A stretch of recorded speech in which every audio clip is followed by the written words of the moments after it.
The Doc is In is sponsored by Amada Senior Care.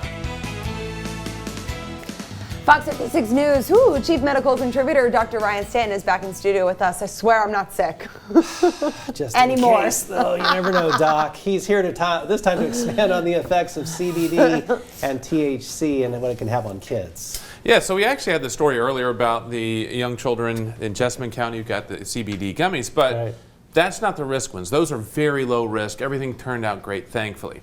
But there is a trend that we're actually starting to see a lot in the emergency department that has to do with a different version of edibles. So let's talk about it. So earlier we did talk about these Jessamine County elementary students exposed to the CBD edibles. Thankfully, everything went great, no symptoms. They did well.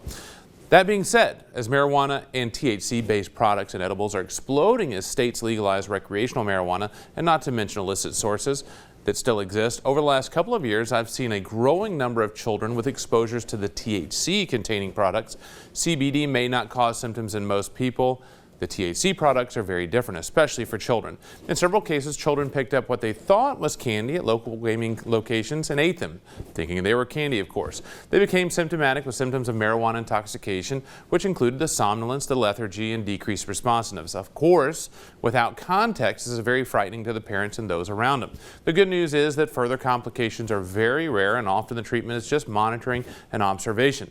It's also key to stress with children, even more now than ever, that they should not try any candy that they find or that's given to them by anybody else. You know, if life wasn't dangerous or scary enough, the panel vans, the puppies, everything else, you can't pick up candy and eat it anymore. Children, please just leave it be, because unfortunately you may end up in front of me in the emergency department. Do you recommend for when accidents do happen and if children ingest THC that they go to the emergency department? I think it is anything like that, because we don't know now. There's so much stuff that is tainted or contaminated with other stuff like fentanyl. And so you never know. If there's a concern, definitely getting checked out. I'd rather have that child in front of me on the monitor in the emergency department than potentially at home when we find out there's something else in that substance. Because if you're getting those here, unless you've traveled outside the state, if you're getting them here, they're going to be illicit, and your street pharmacist doesn't necessarily have the best of intentions. So making sure that those potential other contaminants may be in there and be very dangerous for children that have a smaller weight and more susceptible to these substances.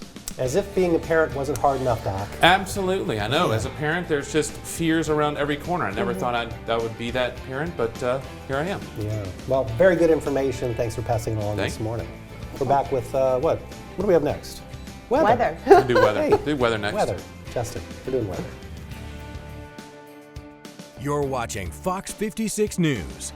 Our home, your news.